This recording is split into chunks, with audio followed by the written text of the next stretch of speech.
Hello, আসসালামু আলাইকুম সবাইকে। আম, আজকে প্রগ্রেসিভ ব্যাফের আরেকটা পর্বে আপনাদের সবাইকে স্বাগতম জানাচ্ছি। আজকে আমরা অত্যন্ত আনন্দিত। আমাদের একজন আম, আহ, সহযোদ্ধা ফাহিম মাসরুর আমাদের মাঝখানে উপস্থিত আছেন। আপনারা সবাই তাকে চিনবেন যারা এই বাংলাদেশে জবের জন্য অ্যাপ্লাই করেন। উনি হচ্ছেন বিডি জবসের সিইও। দীর্ঘ 24 বছর ধরে উনি বিডি জবস পরিচালনা করেন। বাংলাদেশে অত্যন্ত জনপ্রিয় সাইট। ফাহিম ভাই ঢাকা ইউনিভার্সিটি থেকে ইকোনমিক্সে পাশ করেছেন। তারপর আইবিএ থেকে এমবিএ করেছেন। অত্যন্ত সফল একজন মানুষ, আম, এবং আমাদের অত্যন্ত প্রিয় একজন মানুষ। আজকে আমরা খুবই একটা মানে খুবই ভালো একটা টপিকে আপনাদের কথা বলবো। সেটা হচ্ছে রিসেন্টলি ডেইলি স্টারে ফাহিম ভাইয়ের একটা ইন্টারভিউ পাবলিশ হয়েছে। তো ওখানে মেইন টপিক ছিল বাংলাদেশের কর্মসংস্থান এবং বেকারত্ব সমস্যা, এবং এটার সাথে সাথে নানান ধরনের ইন্টারেস্টিং পয়েন্ট নিয়ে যেগুলা আমরা সচরাচর দেখি না বা শুনি না, বা অনেকের হয়তো আইডিয়াও নেই ব্যাপারগুলো নিয়ে। আম, তো সেই ব্যাপারে আমরা আলোচনা করব। ফাহিম ভাই, ওয়েলকাম টু আওয়ার প্রোগ্রাম। আম, আহ, আমি আপনাকে প্রশ্ন শুরু করব যে যে পয়েন্ট আপনি মেক মেক করছেন এই এই ডেইলি স্টার ইন্টারভিউতে, যে আমাদের কর্মসংস্থানগুলো যেই ওভার সাপ্লাই এখন চলতেছে দেশে। লিটারালি শত শত বেসরকারি ইউনিভার্সিটি এবং অনেকগুলো সরকারি ইউনিভার্সিটি আহ, এত গ্র্যাজুয়েট আন্ডার গ্র্যাড প্রডিউস করতেছে, এবং এরা যখন আহ, যে ইন্ডাস্ট্রিতে যাচ্ছে তারা হতাশ হতেছে, কারণ ইন্ডাস্ট্রি এদেরকে নিতে পারতেছে না। এবং কেউ কেউ হয়তো বাইরে চলে যাচ্ছে। ও কিন্তু মানে একটা উল্লেখযোগ্য অংশ, একটা বিশাল একটা অংশ তারা আম, চাকরি পাইতেছে না এবং হতাশ হইতেছে। তো এই যে ওভার সাপ্লাইয়ের ঘটনাটা, এই যে মিসম্যাচ, যে ইউনিভার্সিটিগুলো এতগুলো প্রডিউস করতেছে, সেই ব্যাপারটাই ফাহিম ভাই তার আম, তার ইন্টারভিউতে মানে তুলে ধরছিলেন প্রথমে। আমি এই কোয়েশ্চেনটাই করব, আপনি যদি আমাদের একটু ব্যাখ্যা করতেন ফাহিম ভাই। ওয়েলকাম। ধন্যবাদ। ধন্যবাদ ইমতিয়াজ, আমাকে আমন্ত্রণ জানানোর জন্য। যেই পার্সপেক্টিভটা আপনি বললেন যে ওভার সাপ্লাই, আমি যদি আরেকটু মানে ম্যাক্রো পার্সপেক্টিভ থেকে বলি, দেখেন আজ থেকে 20 বছর আগে, 20 থেকে 25 বছর আগে, আমি 2000 সালে চিন্তা করি, তখন আমাদের দেশের যে জনশক্তি ছিল, মানে লেবার মার্কেটে যে যত লোক থাকতো, তার যে প্রায় 3.5% মতো ছিল আমাদের গ্র্যাজুয়েট। হ্যাঁ, এটা কিন্তু আমি টকিং অ্যাবাউট 2000 সালে। হুম, তারপরে হুম, 10 বছর পরে যদি আমি হিসাব যখন আমরা নেই, তখন এই 3.25%, যেটা 3.25 এর মতো, সেটা বেড়ে দাঁড়ালো 3.5%-এর মতো। হ্যাঁ, উইচ ইজ খুবই স্বাভাবিক যে 10 বছরে টোটাল হয়তো পপুলেশন না, মানে লেবার ফোর্সের মধ্যে কিছু গ্র্যাজুয়েট তো বাড়তেই পারে, আমাদের যেহেতু অর্থনৈতিক উন্নয়ন হচ্ছে, সামাজিক উন্নয়ন হচ্ছে। কিন্তু মোস্ট ইন্টারেস্টিংলি, তারও 10 বছর পরে, আমি যদি বলি 2022 সালে, 21-22 সালে, সেই নাম্বারটা প্রায় 3 গুণ বেড়ে গেল, প্রায় 9.5% বেড়ে গেল। দেখা যাচ্ছে যে আহ, মানে গত 10 বছরে, মানে 2010 থেকে 2021-22-এর 10-12 বছরে প্রায় 3 গুণের মতো আমাদের নাম্বার অফ গ্র্যাজুয়েটস বেড়ে গেছে। এখন প্রায় এই নাম্বারটা প্রায় 10%-এর মতো। টোটাল আমরা যত লোক বার হচ্ছে, বা sorry, যত লোক আমার লেবার মার্কেটে, তার 10% হচ্ছে আমার শুধুমাত্র গ্র্যাজুয়েট। এটা, হুম, এই হুম, নাম্বারটা আমাদের কাছে একটু মনে রাখা দরকার। আচ্ছা, আরেকটা যদি নাম্বার বলি, গত 2023 সালে আমাদের টোটাল মানে নাম্বার অফ আমাদের বিভিন্ন ইউনিভার্সিটি, সরকারি, বেসরকারি এবং ন্যাশনাল ইউনিভার্সিটি আন্ডারে কলেজগুলো গুলো থেকে সব মিলিয়ে প্রায় 7 লক্ষর মতো গ্র্যাজুয়েট বার হয়েছে। দেখেন, আমাদের প্রতি বছর আমাদের জব মার্কেটে ঢুকে প্রায় 22-23 লক্ষর মতো লোক। হ্যাঁ, বাট এর মধ্যে 7 লাখ, মানে প্রায় 1/3। হ্যাঁ, 1/3ই হচ্ছে শুধু গ্র্যাজুয়েট। তা আমি এর আগে যে ইনফরমেশনটা দিলাম, যে আমাদের হঠাৎ করে আমাদের টোটাল জনশক্তির মধ্যে বা আমাদের লেবার ফোর্সের মধ্যে গ্র্যাজুয়েটের নাম্বারটা গত 10-15 বছরে ধুম করে হঠাৎ করে বেড়ে গেল, এবং প্রতি বছরও যেই নাম্বারটা আসছে, সেটা প্রায় 1/3 বা 30% হচ্ছে আমাদের শুধু গ্র্যাজুয়েট। এখন প্রশ্নটা হবে, ঠিক আছে আমি গ্রাজুয়েট বার করলাম, এরা আসলে ঢুকবে কোথায়? হ্যাঁ, আমাদের, ওরা তো আমাদের মেইন স্ট্রিম ইকোনমিতেই ঢুকবে। আমাদের ইকোনমি যদি চিন্তা করেন, গত 15, 20, 25 বছরে আমাদের ইকোনমি আসলে গ্রো কই করেছে? আমাদের ইকোনমি মেইনলি গ্রো করেছে, ধরেন আমাদের ম্যানুফ্যাকচারিং যদি বলি, গার্মেন্টস ইন্ডাস্ট্রি। হুম এখন হুম একটা গার্মেন্টস ইন্ডাস্ট্রিতে আপনি দেখবেন বাংলাদেশে প্রচুর বড় বড় গার্মেন্টস ইন্ডাস্ট্রি আছে, কেউ 15,000, 20,000, 30,000 লোকজন আছে। কিন্তু একটা দেখবেন, যেই গার্মেন্টস কোম্পানিতে 10,000 লোক আছে, সেই কোম্পানিতে দেখবেন মানে 9,500 লোকই কিন্তু আসলে ওয়ার্কার, ওয়ার্কার ওয়ার্কার। বা অপারেটর, বা ওখানে ওখানে কিন্তু তারা আসলে গ্র্যাজুয়েট, তাদের দরকারও নাই। দরকার তাদের নেই। হয়তো তাদের হয়তো 500, 600 লোক হয়তো টোটাল, মানে জনগণের মধ্যে হয়তো লেবার ফোর্সের মধ্যে ম্যাক্সিমাম 5% তার গ্র্যাজুয়েট দরকার। তো আমার কিন্তু এদিক দিয়ে আমি গ্র্যাজুয়েট বানাচ্ছি, কিন্তু আমার ইকোনমি যেই গ্রো করছে, আমাদের আমাদের ইকোনমি কিন্তু ওয়েস্টার্ন ইকোনমি বা ডেভেলপড ইকোনমির মতো ফাইন্যান্সিয়াল ইন্ডাস্ট্রি অনেক বড় হয়ে গেছে, বা সার্ভিস ইন্ডাস্ট্রি। হ্যাঁ, সার্ভিস ইন্ডাস্ট্রি আমাদের অন্য জায়গায় বড় হয়েছে, বাট নর্মালি গ্র্যাজুয়েটদের দেখবেন সবচেয়ে বেশি কোন জায়গাতে বেশি অপরচুনিটি হয় অন্যান্য কান্ট্রিতে। আপনি যদি ডেভেলপ কান্ট্রিতে আছেন, মেইনলি ফাইন্যান্সিয়াল ইন্ডাস্ট্রি বলেন, তারপরে কনসাল্টিং ইন্ডাস্ট্রি, হ্যাঁ, এই হুম। টাইপের ইন্ডাস্ট্রি বা হাইটেক ইন্ডাস্ট্রি এইগুলিতে, বা সার্ভিস বেসড ইন্ডাস্ট্রি। হুম হ্যাঁ, হুম হুম বা ইভেন সফটওয়্যার আইটি ইন্ডাস্ট্রি, তো হুম আমাদের হুম কিন্তু ওই industry আমাদের ইকোনমিতে ওভাবে বাড়েনি। ইন্ডিয়াতে যেমন আবার বেড়েছে, ইন্ডিয়াতে দেখবেন বিশাল বড় একটা আইটি ইন্ডাস্ট্রি তৈরি হয়েছে, হুম এই হুম জন্য ওখানে লাখ লাখ লোক ওইসব জায়গাতে গ্রাজুয়েট ওইসব জায়গায় কাজ করছে। কিন্তু আমাদের দেশে কিন্তু এখানে ওরকম কল সেন্টার বলেন বা সফটওয়্যার আউটসোর্সিং ওভাবে তৈরি হয়নি। তো যে ফলশ্রুতি যেটা হচ্ছে, আমাদের দেশে যে যে আপনি শুরু করলেন, যেটা ডিমান্ড সাপ্লাই গ্যাপ, দেখা যাচ্ছে সাপ্লাই হুম বেড়ে গেছে এখন, কিন্তু ডিমান্ডটা কিন্তু ওভাবে বাড়েনি। আমাদের ইকোনমি আজ থেকে 20 বছর আগেও যেই স্ট্রাকচারে ছিল, এখনো কিন্তু অলমোস্ট একই রকম আছে। হ্যাঁ, হুম হুম তো হুম আর কোন সার্ভিস সেক্টর গুলি বেড়েছে দেখবেন আপনি, আমাদের প্রচুর রিটেইল, মানে ধরেন দোকান, বাংলাদেশে এখন একেবারে মানে ওয়ার্ল্ডের মধ্যে হাইয়েস্ট অ্যামাউন্ট অফ রিটেইল দোকান, মানে যেটা মানে খুচরা দোকান বলে, হ্যাঁ, তারপরে ট্রেডিং, এই বিজনেস গুলো হয়েছে। তো এখানে কিন্তু অনেক ক্ষেত্রে আসলে একজন লোক একটা দোকানে কিন্তু একটা গ্র্যাজুয়েট রাখার দোকানে, সে একটা ম্যাট্রিক ইন্টারমিডিয়েট পাস ছেলেকে দ্বারা রাখলেই কিন্তু হুম আসলে হুম হয়। হুম তারপর আমাদের হোটেল ইন্ডাস্ট্রি বা এগুলি আছে, কিন্তু সেখানে কিন্তু আপনার গ্র্যাজুয়েট হলে একজন ম্যানেজার থাকলেই হয়। বাকি জি। যারা আছে তারা তো মানে আপনি কুক বলেন, শেফ বলেন বা ওয়েটার বলেন, সেখানে তো আসলে ওই গ্র্যাজুয়েট ওই লেভেলের দরকার নেই। আমাদের আসলে দরকার ছিল আমাদের লেবার সাপ্লাই, যেগুলো খুব স্কিল লোকজন বা টেকনিক্যাল এন্ড ভোকেশনাল লোকজন, যেই ধরেন গার্মেন্টস আমরা প্রচুর কিন্তু বিদেশ থেকে, ইন্ডিয়া শ্রীলঙ্কা থেকে কিন্তু আমরা অনেক ক্ষেত্রে টেকনিক্যাল লোক আনতে হচ্ছে। হুম ওদের হুম ওরা কিন্তু trained না, ওরা মাছ মোর হচ্ছে কোন স্পেশালাইজ এক ধরনের একটা এই ধরনের মেশিন তারা অপারেট করতে পারে। হ্যাঁ, তো এই টাইপের কিন্তু জিনিসপত্র আমাদের আহ, এই লেবার সাপ্লাই আর আমাদের যে ডিমান্ড, এটার মধ্যে তৈরি হচ্ছে। এখন আপনি বলতে পারেন যে হঠাৎ করে সাপ্লাই কেন বেড়ে গেল? হ্যাঁ, এটা একটা ইন্টারেস্টিং কারণ। আপনি যদি দেখেন যে গত 15, 20 বছর আগে আমাদের দেশের সোশিও ইকোনমিক অবস্থা যা ছিল, তখন দেখা যাবে যে হয়তো একটা কৃষকের ছেলে, সে কৃষকই থাকতো। হ্যাঁ, তো বাট এখন দেখা যাবে যে একটা কৃষক, সে কৃষকের ছেলে মনে করে যে না, আমার ছেলে বা ব্যাংকে, আমি সারা জীবন কি সে এইখানে এই প্রফেশনে থাকবে কিনা, সে করে কি, একটু জমি জমা বা টুকটাক বিক্রি করেছে, তার ছেলে বা মেয়েকে ঢাকায় পাঠিয়ে দিচ্ছে একটা প্রাইভেট ইউনিভার্সিটি ঢোকার জন্য। বা এখন প্রচুর, গত 20 বছরে প্রচুর কলেজ হয়েছে, একেবারে প্রতিটা জেলায় দেখবেন আপনি এরকম 15, 20টা অনেক বড় বড় কলেজ আছে। এখানে কিন্তু আসলে ভালো পড়াশোনা করানো হয় না, কিন্তু ওখানে বেসিক্যালি অলমোস্ট একটা মাসে 3-4 হাজার টাকা তার বেতন দেয়, বা 4 বছর পর একটা certificate, almost kind of a certificate selling organization হয়ে গেছে।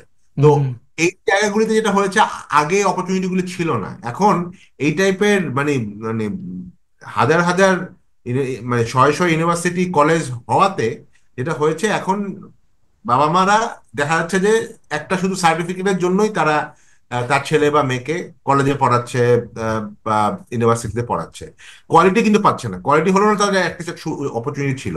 তো সেই জন্য এক ধরনের সাপ্লাই, এই যে 7 লক্ষ যেটা বললাম, ইন্টারেস্টিংলি আপনি 7 লক্ষের মধ্যে প্রাইভেট ইউনিভার্সিটি কিন্তু আসলে 70-80 হাজারের মতো, আর গভর্নমেন্ট ইউনিভার্সিটি এরকম, বাট মেজরিটি প্রায় 65% হচ্ছে জাতীয় বিশ্ববিদ্যালয়ের আন্ডারে যে কলেজগুলো আছে, প্রায় 2200-র জি মতো কলেজ আছে। এবং জি এগুলি নাম্বার কিন্তু গত কয়েক বছরে হিউজ বেড়েছে। এবং যে কেউ একটা মানে প্রভাবশালী মানুষ কিন্তু এরকম বিভিন্ন জেলাতে একটা কলেজ তৈরি করে দিল, এবং সে স্টুডেন্ট পাওয়ার কোনো সমস্যা না।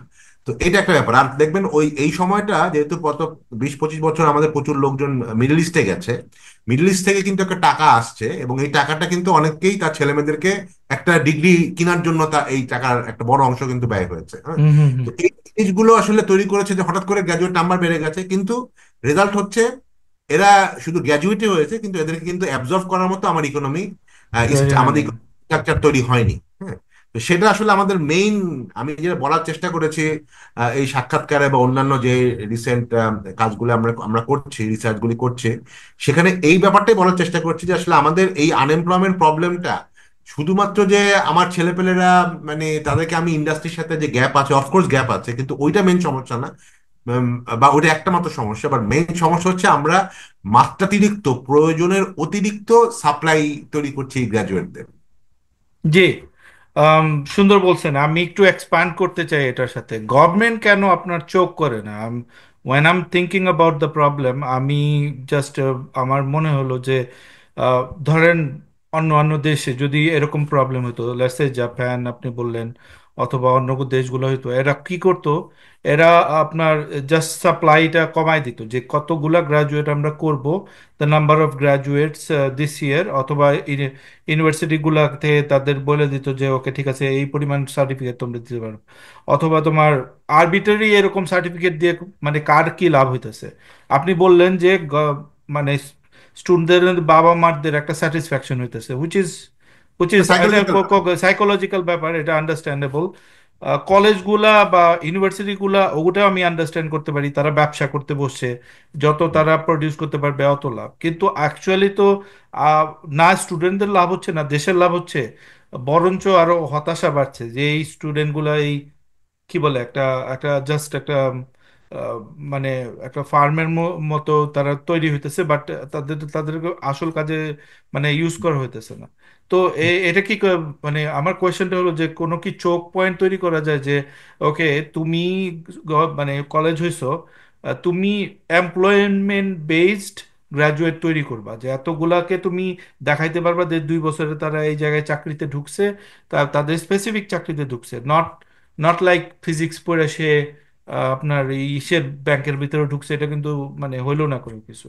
তার ফিজিক্স রিলেটেড মানে ডিগ্রিতে যাইতে হবে, অথবা বিবিএ পড়ে ব্যাংকে যদি যায় দ্যাটস ফাইন। এই ধরনের স্পেশালাইজ কোনো, যেটা আপনি বললেন ভোকেশনাল ইসের মধ্যে তুমি যদি দেখাইতে পারো যে এত এরা এই পরিমাণ স্টুডেন্ট তোমার গেছে, দেন তোমার আমরা তোমাকে সাপোর্ট করব, টাকা দিব, অথবা তোমাকে আমরা ডিগ্রেড করে দেব। এরকম কি কোনো সিস্টেম করা যায়? বেসিক্যালি চোখ পয়েন্ট করা যায় কিনা? অফকোর্স, তাই তো করা উচিত ছিল যে কোনো, মানে গভর্নমেন্টের সাইড থেকেই তো এই ইস্যুগুলো আসলে ম্যানেজ করা। কিন্তু আপনার, আমরা খুব ভালো করেই জানি যে গত 15-20 বছর যদি বলি, এই সময়টাতে কিন্তু আপনি যদি হিসাব করে দেখেন যে এই প্রাইভেট ইউনিভার্সিটি গুলো শুরু হয়েছে, হ্যাঁ, হুম হুম। সেগুলোর বেশিরভাগই দেখবেন কোনো না কোনো ভাবে পলিটিক্যালি অ্যাফিলিয়েটেড। হ্যাঁ, কোনো একজন পলিটিক্যাল লোক আরো কয়েকজন অবস্থাপন্ন লোককে নিয়ে, মানে লেটস ডু। এবং তারা একেবারে পলিটিক্যাল সবচেয়ে উপরের জায়গা থেকেই তারা এরকম একটা পারমিশন আছে, এবং যেই জায়গাগুলো ইউনিভার্সিটি করার দরকারই নাই সেখানে হয়েছে। কলেজগুলোর ক্ষেত্রে কিন্তু একই অবস্থা। ইভেন জি। অনেক অনেক জায়গায় সরকারি ইউনিভার্সিটি করা হয়েছে যেখানে আসলে ওই সরকারি ইউনিভার্সিটি করাটা কোনো প্রয়োজন ছিল না, সেখানে তো একটা টেকনিক্যাল কলেজ করলে আরো বেটার। But say exactly. মাত্র একটা পলিটিক্যাল কারণে হয়তো ওই এলাকার একটা এমপি বা প্রভাবশালী রাজনৈতিক নেতা বলেছে যে আমার একটা এখানে ইউনিভার্সিটি না থাকলে তার প্রেস্টিজ থাকে না, সে মানে প্রধানমন্ত্রীর দপ্তর থেকে বা পলিটিক্যাল মাসেল দিয়ে সে এই কাজটা করে নিয়ে আসছে। তো এই হুম ঘটনা হুম। কিন্তু তো আহ 15 বছর ধরে হয়েছে, এবং এটার রেজাল্টটা আমরা এখন ভোগ করছি। আচ্ছা, আরেকটা যেটা বললেন যে সাবজেক্ট ওয়াইজ সে, এটা ভেরি ইন্টারেস্টিং। আমরা যখন এই ডাটাগুলো নিয়ে আরো কাজ করছিলাম, আমরা দেখছিলাম অ্যাটলিস্ট প্রাইভেট ইউনিভার্সিটিতে কিন্তু মার্কেটে একটা ফাহিম ভাই, ডিমান্ড জাস্ট আছে। একটু ইন্টারাপ্ট করি একটা ব্যাপার।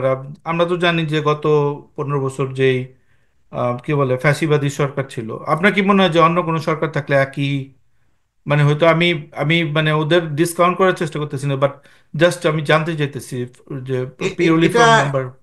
এটা আসলে একটা থিওরিটিক্যাল ব্যাপার, কিন্তু আসলে কেউ তো আসলে বলা, মানে ইভেন আগে তো আমরা তো বলতে পারতাম যে এখানে একটা ইউনিভার্সিটি কেন। আমরা হ্যাঁ কিন্তু গত 10-15 বছর এই এই কোশ্চেনটাও রেজ করতে পারি নাই। হ্যাঁ। তো সেটা আসলে অন্য আলোচনায় চলে যাবে, কারণ এখানে তো ওকে। সবসময় একটা সোসাইটি তো একটা চেক এন্ড ব্যালেন্সের মধ্যে দিয়ে যায়। হ্যাঁ, জি জি। এখন অনেক ক্ষেত্রে অনেক ভুল ডিসিশন হয়, কিন্তু ভুল ডিসিশনটাকে যদি আমরা চ্যালেঞ্জ করি তাহলে না আস্তে আস্তে কমবে। তো সেই সেই আমাদের ফ্রিডম মতো আসলে ছিল না, বলার মতো ছিল না। ফ্রিডমও ছিল না। ছিল না। একাডেমিক লোকজন যারা আমাদের মানে এইসব নিয়ে কথাবার্তা বলে, শিক্ষা নিয়ে গবেষণা করে, তাদেরকেও তো আসলে কথা বলতে দেওয়া হ্যাঁ হয়নি, হ্যাঁ, ঠিক আছে? সবার ভয়েসই চোখ মানে এই করা ছিল আর কি, বন্ধ করেছিল। তো এখন আমি যদি আবার বলি যে আপনি দেখেন অ্যাটলিস্ট আমরা তিনটা সেগমেন্ট নিয়ে আসলে আমাদের ডিসকাশনটা নর্মালি আমরা করি। একটা হচ্ছে সরকারি বিশ্ববিদ্যালয়, যেমন বাংলাদেশের 50টা সরকারি বিশ্ববিদ্যালয় আছে, সেখানে বেসিক্যালি আপনার মেন ধরেন Dhaka university, Khulna university, Chirang university, যেগুলো একটু পুরানো ইউনিভার্সিটি। সরকার রিসেন্টলি কিছু ইউনিভার্সিটি গত 10-15 বছরে হয়েছে, প্রযুক্তি বিশ্ববিদ্যালয় যেগুলো মেইনলি, ওই জায়গাগুলোর ক্ষেত্রে আমরা একটা অ্যানালাইজ করে দেখেছি। ওইখানে ছেলেপেলেরা মোটামুটি অ্যাটলিস্ট পড়াশোনাটা কিছু হয়। আমি বলছিলাম 50টা ইউনিভার্সিটিতে, বাট অ্যাটলিস্ট বলবো যে হয়তো 25 থেকে 30টা ইউনিভার্সিটিতে পড়াশোনা হয়। বাট ওইখানকার ছেলেপেলেদের মেইন সমস্যা হচ্ছে তারা আসলে প্রাইভেট সেক্টরে জয়েন করতেই চায় না। তারা একেবারেই এত বেশি বিসিএস এর ব্যাপারে তারা ফ্যাসিনেটেড, এবং এটা আমরা অনেক জানি। এটা মানে আরেকটা ব্যাপার যে গত 15 বছরে সরকার সরকারি কর্মকর্তা কর্মচারীদের এত বেনিফিট দিয়েছে, মানে শুধুমাত্র, অফকোর্স তাদের তো ওখানে প্রচুর ইনকাম করার অপরচুনিটি আছে অন্যভাবেও, বাট হুম তাদের হুম লিগাল স্যালারি, বেনিফিট, গাড়ি বাড়ি থেকে শুরু করে এমন ভাবে দেওয়া হয়েছে যে এই একটা বড় অংশ যারা একটু ভালো পড়াশোনা করে বা কম্পিটিটিভ ওয়েতে আসে, তারা আসলে প্রাইভেট সেক্টরে জয়েন করতেই চায় না। তাদের জন্য প্রেফারেন্সই থাকে আসলে এখন আহ, সরকারি জব বিশেষ। এবং অনেক হুম ক্ষেত্রে দেখবেন আমার কোম্পানি দেখে অনেককে আমরা হায়ার করি, অ্যাপয়েন্টমেন্টও দেওয়া হয়, কিন্তু সে জয়েন করেন না। বলি কেন জয়েন করতেছে না? বলেন না, আমি এখন বিসিএস এর জন্য প্রিপারেশন নিচ্ছে। এবং হুম, অনেক প্রাইভেট সেক্টর থেকে চাকরি ছেড়েও বিসিএস এর জন্য 2-3 বছর প্রিপারেশন, একটা বিসিএস একটা সোনার হরিণ টাইপের একটা ব্যাপার হয়ে গেছে। সেটা হচ্ছে তার মানে সরকারি। আপনার যে ক্রিম গুলো আছে এদের নিয়ে হ্যাঁ, যেতেছে সরকারি জবে, ইভেন ওখানেও অ্যাবসলিউট। তাদের ভালো করা হইতেছে না, জাস্ট লাইক হ্যাঁ, তাদের, হ্যাঁ, কারণ ওই জবগুলো তো অন্যরাও করতে পারতো, মানে এরকম তো খুব অ্যাবসলিউটলি, একদম, ওখানে হ্যাঁ এমন কোনো কাজই না আর কি। হ্যাঁ, হ্যাঁ হ্যাঁ হ্যাঁ, হ্যাঁ, অফকোর্স সরকারে আমাদের লোকজন ওরকম ক্রিয়েটিভ লোক দরকার, কিন্তু দরকার। অনেক জবই কিন্তু আসলে আবার কিন্তু সেই even রকম ধরেন পলিসি লেভেলে বা মানে খুবই খুবই হ্যাঁ, স্পেশালাইজড জায়গার মধ্যে, বাট নট হ্যাঁ। লাইক আপনার ডে টু ডে ক্লারিক্যাল ইসের মধ্যে আপনি আপনি কেন আমি আপনি। বলি, আপনি এখন দেখবেন প্রচুর বুয়েটের ছেলেপেলেরা এখন পুলিশের এসপি হিসেবে জয়েন করছে। তো সে পড়াশোনা করতেছে একটা টেকনোলজি লাইনের, এবং সবচেয়ে দেশের সবচেয়ে ভালো একটা ইনস্টিটিউট থেকে, কিন্তু সে সার্ভ করতেছে পুলিশে, কারণ ওখানে তার ক্ষমতা বেশি, ইনকাম বেশি অনেক। তো হুম এইটাও তো একটা ন্যাশনাল ওয়েস্ট অফ রিসোর্সেস, তাই না? আচ্ছা, তো সেটা গেল একটা। প্রাইভেট ইউনিভার্সিটির ছেলেপেলেদের ক্ষেত্রে আমরা দেখছি যে আনএমপ্লয়মেন্ট রেটটা কম্পারেটিভলি কম।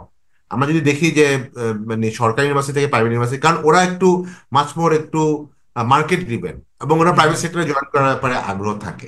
বাট মেইন প্রবলেমটা কিন্তু হচ্ছে আসলে আমাদের জাতীয় বিশ্ববিদ্যালয়ের যে প্রতি বছর যে খেয়াল আছে কিনা আপনাকে বলেছিলাম, 7 লক্ষ। 22,000, হ্যাঁ, 22,000 না না কলেজ। না, 22,000 না, 2200 কলেজ। 2200, 2200, 2200। হ্যাঁ, 2200 কলেজ। আপনার এর মধ্যে প্রতি বছর এখান থেকে বার হয় 5 লক্ষ ছেলে মেয়ে। হ্যাঁ, হুম এবং আউট অফ 7 লাখ 5 লক্ষ বার হয় শুধুমাত্র এই এই জায়গাগুলোতে। এদের হচ্ছে সবচেয়ে বড় সমস্যা। হ্যাঁ, এবং ন্যাশনাল ইউনিভার্সিটি গুলো হ্যাজ বিকাম মানে বেকার তৈরির কারখানা। কেন? হুম হুম মেইনলি হচ্ছে, ফার্স্ট অফ অল বললাম যে এখানে ছেলেপেলেরা আসলে পড়তে আসে না, শুধু একটা সার্টিফিকেটের জন্য আসে। হুম বাবা হুম মাও জানে যে, আচ্ছা ঠিক আছে, ক্লাস ক্লাস তো বলবে একটু, তোর খুব একটা ক্লাস করার দরকার নাই, তুই যা মাস গেলে একটা বেতন দিয়ে আসবি, তুই অন্য কিছু কর আর কি। হ্যাঁ, তো ওরা আসলে কোনো পড়াশোনাই আসলে হয় না। এবং সবচেয়ে বড় ব্যাপার দেখবেন আপনি ওইখানে অন্য এমন সাবজেক্ট গুলো করানো হয়, আর্টস, সোশ্যাল, মানে সোশ্যাল সায়েন্সও কম, মেইনলি হচ্ছে আর্টস অ্যান্ড লিবারেল আর্টস, এবং এই এই টাইপের জিনিসগুলোকে, যেগুলো তো আসলে দেখবেন আপনার এই আহ, মানে মানে কি, ইসলামী সংস্কৃতি বলেন, ইতিহাস বলেন, এই টাইপের যেগুলো আসলে কোনো ওই লেভেলের, মানে ওগুলি কারা পড়বে? ওগুলি যারা খুব রিসার্চ লাইনে যাবে, এরা কিন্তু রিসার্চ লাইনে যাচ্ছে না। আবার এরা এমন সাবজেক্ট গুলো পড়ছে যেগুলো আসলে যে পারফরমেন্ট, কোনো চাকরিও হবে না। হ্যাঁ, তো সায়েন্স, মানে কোনো কম্পিটিটিভ কিছুর মধ্যে এরা যাইতেই পারবে পুরো না বা টেকনিক্যাল কোনো সাবজেক্ট, ইভেন ফ্রুটফুল আপনি কিছুর মধ্যে না। আপনি মানে মানে অবাক হবেন, এই 2200 ইউনিভার্সিটি, 2200 কলেজের মধ্যে কোথাও কম্পিউটার সায়েন্স পড়ানোই হয় না, বা হয়তো 8-10টা কলেজ ছাড়া।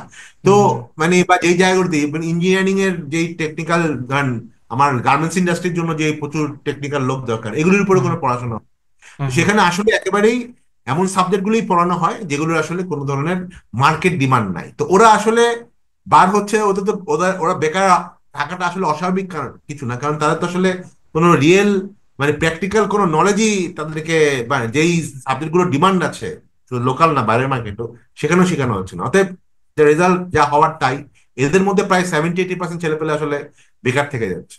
হুম হুম হুম হুম। আচ্ছা, তো পলিটেকনিক জাতীয় যে ইনস্টিটিউট গুলা সেগুলোর কোনো কি ইউটিলিটি নাই?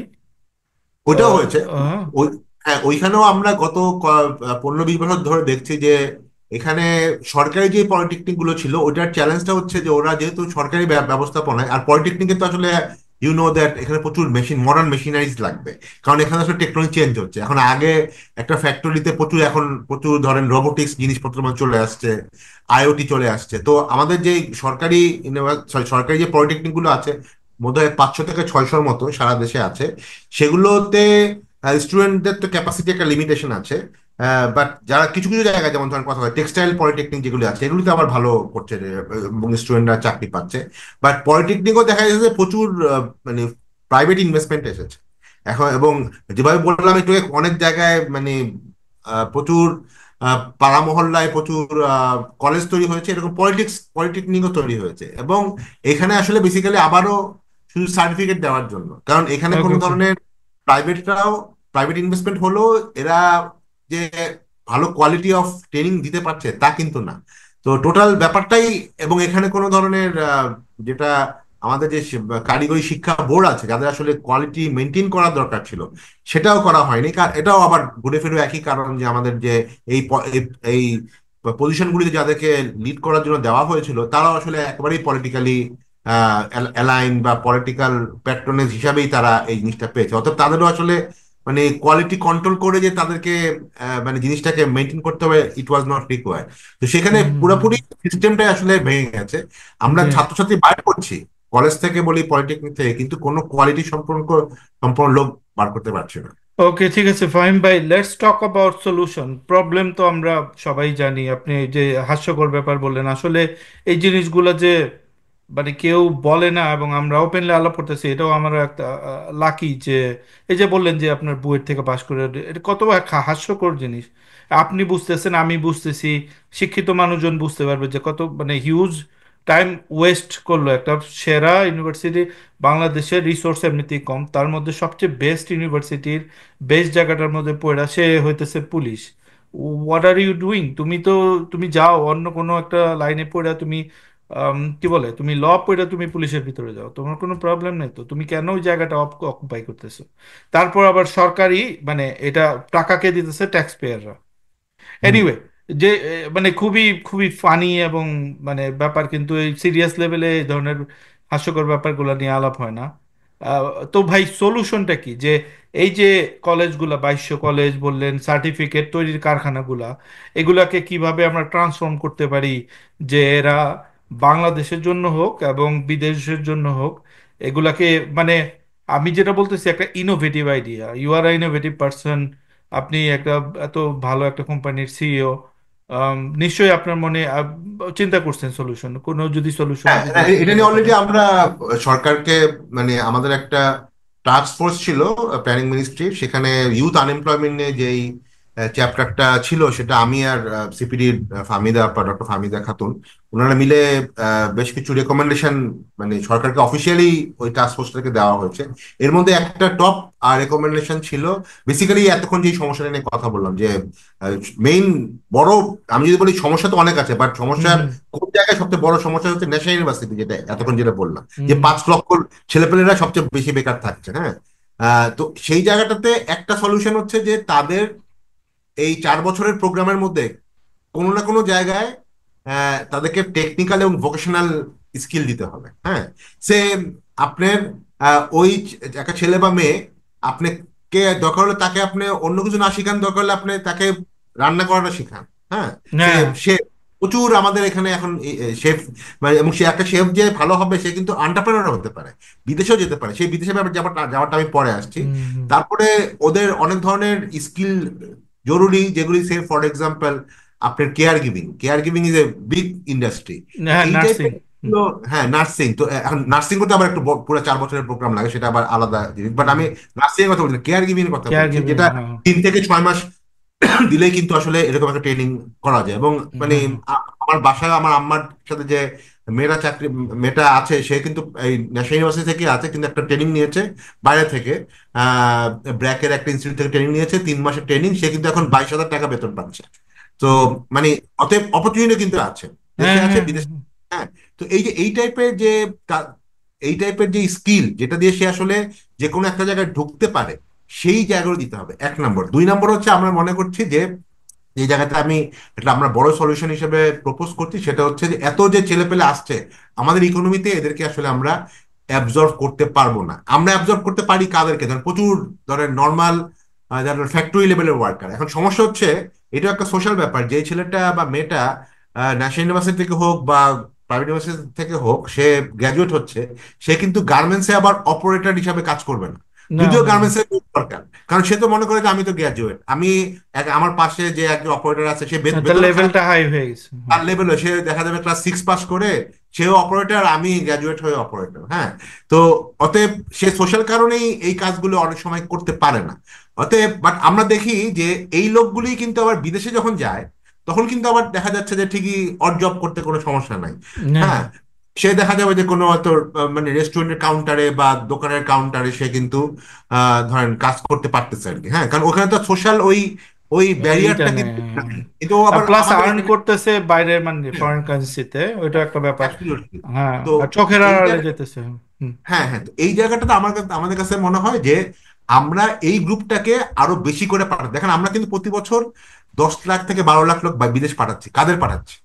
আমরা মেইনলি পাঠাচ্ছি দেখবেন আনস্কিল্ড সৌদি আরবে, আনস্কিল্ড আনস্কিল্ড আনস্কিল, লেবার, এবং এরা হ্যাঁ। কিন্তু বেশিরভাগই ম্যাট্রিক পাসও না। হ্যাঁ, জি। আপনি এয়ারপোর্টে বা প্লেনে যখন দেখবেন এর সাথে কথা বলেই ওদের বুঝবেন যে এরা আসলে বেশিরভাগই আসলে ড্রপ আউট বিফোর ম্যাট্রিক। হুম হুম। তারা কিন্তু কেউই আসলে ইন্টারমিডিয়েট বেশিরভাগ পড়ে নাই। হ্যাঁ, গ্র্যাজুয়েট তো নাই।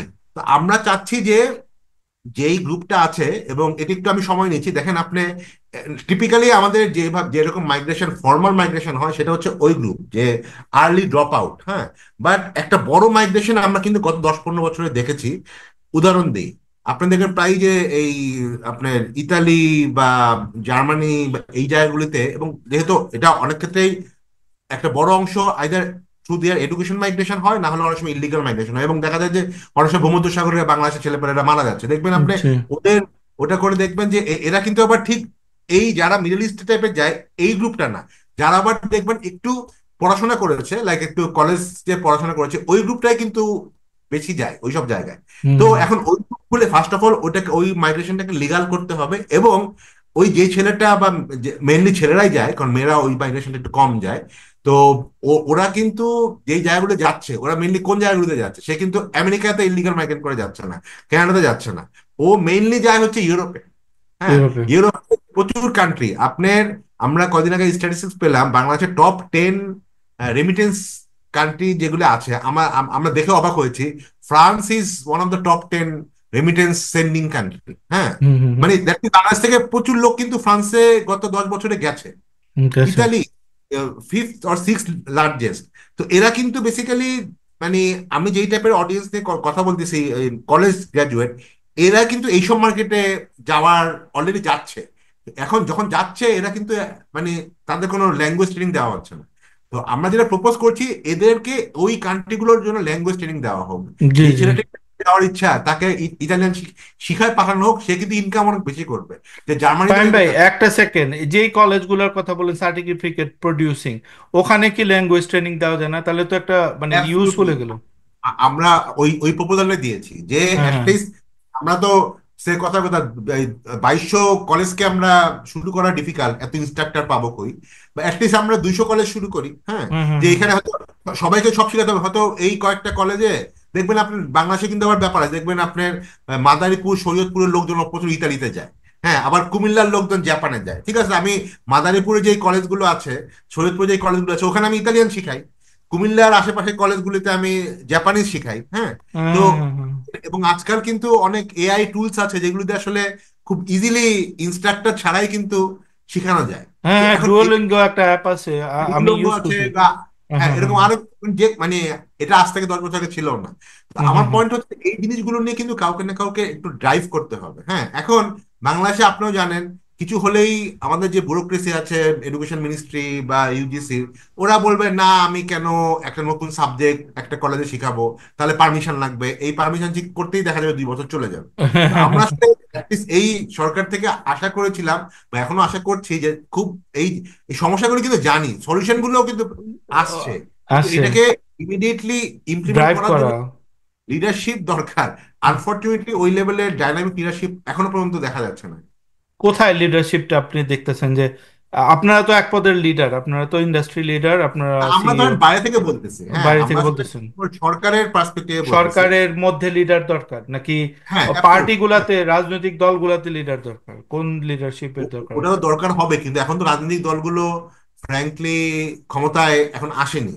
তখন অফকোর্স আমরা বলবো, বাট এটাও ঠিক যে রাজনৈতিক দলগুলোকেও কিন্তু আসলে ক্ষমতার এই যে তাদেরকে আসলে এটা ইম্পর্টেন্স মানে বুঝতে হবে। সে ফর এক্সাম্পল, আমরা কিন্তু এই আপনার যেটা নিয়ে অনেক জরিপ নিয়ে অনেক আলোচনা হচ্ছে, তর্ক বিতর্ক হচ্ছে, যেখানে দেখা যাচ্ছে যে আগামী একটা প্রশ্ন ছিল যেটা পরশুদিন বার হয়েছে, পরশুদিন ছিল যে সবচেয়ে বেশি এক্সপেকটেশন কি সাধারণ মানুষের ভোটারদের আগামী সরকার থেকে।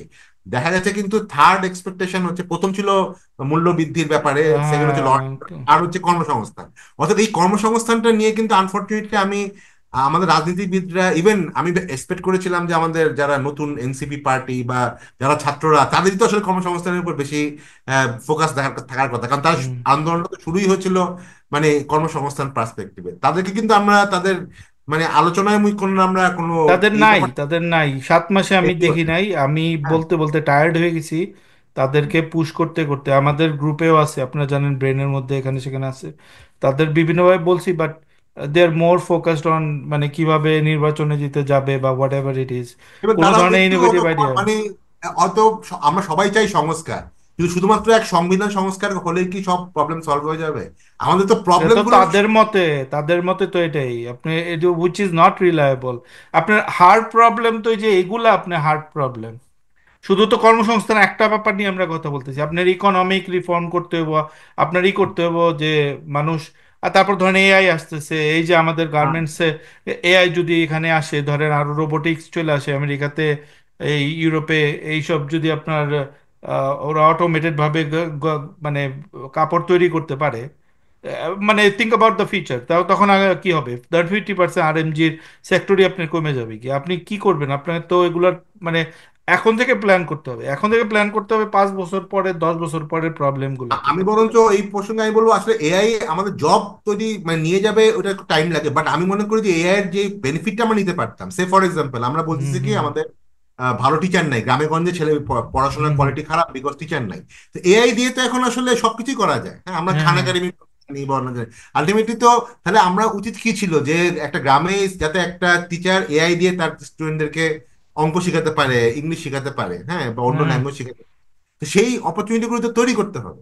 এখন ঠিক আপনি কথা। আমার ইন্টারনেটটাকে এখন আমরা নিতে পারতেছি না, মানে ট্যাক্স বাড়ায় রাখছি। তো এই যে এই ভিশনগুলো আনফরচুনেটলি আসলে এক্সপেক্ট করেছিলাম আমরা কিছুটা হলেও। সত্যি কথা বলতে ডক্টর ইউনূসের নিজস্ব যেহেতু একটা ভিশন ছিল লঙ্গার টার্ম, উনি হয়তো ওই জায়গাটা ড্রাইভ করবে, কিন্তু আনফরচুনেটলি ওনার আশেপাশের লোকজনের মধ্যে আমরা এই মডার্ন ভিশনটা আসলে দেখি না।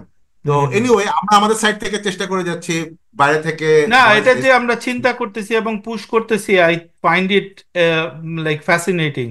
আমাদের এই ধরনের কথাবার্তাই তো ছিল না, আপনারা করতেছেন।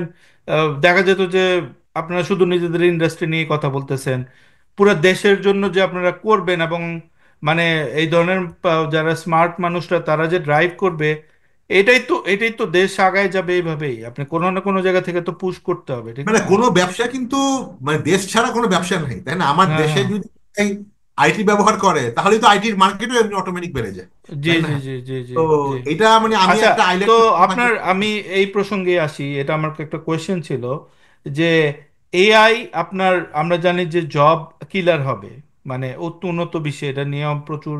আমি নিজে একজন সফটওয়্যার ইঞ্জিনিয়ার, আমি 24 বছর ধরে মার্কেটে আছি। আম, এবং আমি দেখতেছি যে আমাদের জবের মধ্যে প্রচুর এখানে কানাডাতে, আমেরিকাতে প্রচুর এগুলা ইম্প্যাক্ট পড়তেছে।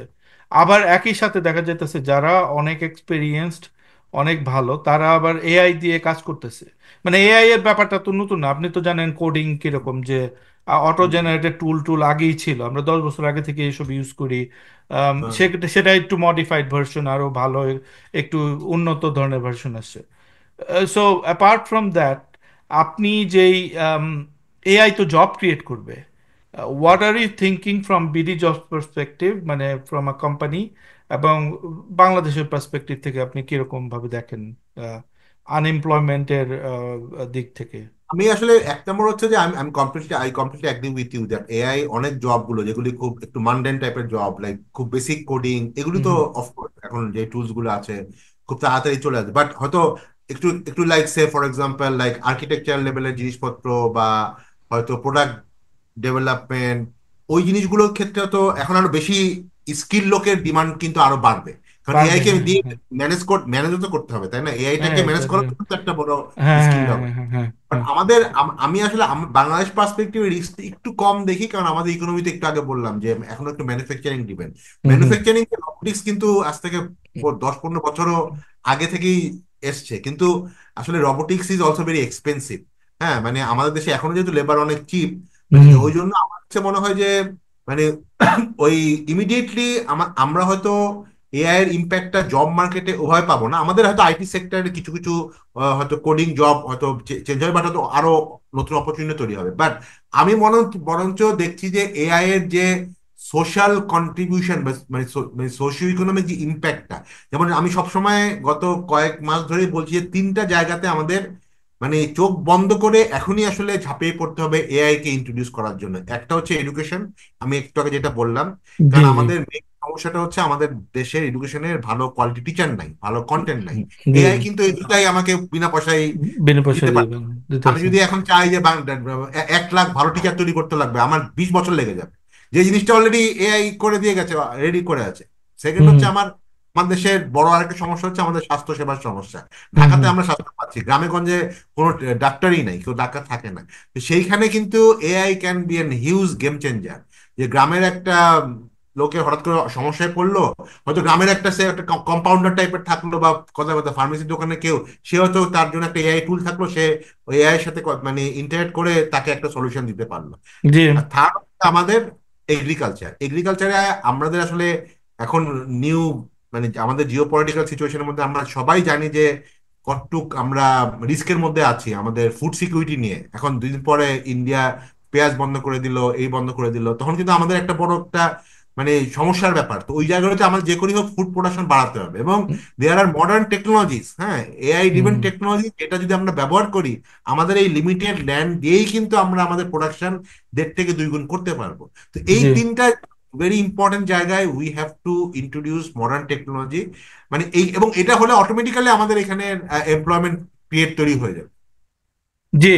আম, তো যেটা হচ্ছে যে আপনার এআই রিলেটেড যেই ব্যাপারগুলোতে ফোর্থ একটা অপশন আমি বলতে চাই, সেটা হলো যে যদি আমাদের অনেক মানে প্রবলেম হয় গভর্নমেন্ট সার্ভিসগুলোতে, যদি আমরা চ্যাটবটগুলা বা নলেজ বেস তৈরি করতে পারি। দেখা যেতেছে যে একই বিভিন্ন গভর্নমেন্ট বিভিন্ন মিনিস্ট্রির মানে ইসের মধ্যে সেগুলা কিন্তু এই তথ্যগুলা হেফাজত হইতে মানে রয়ে গেছে।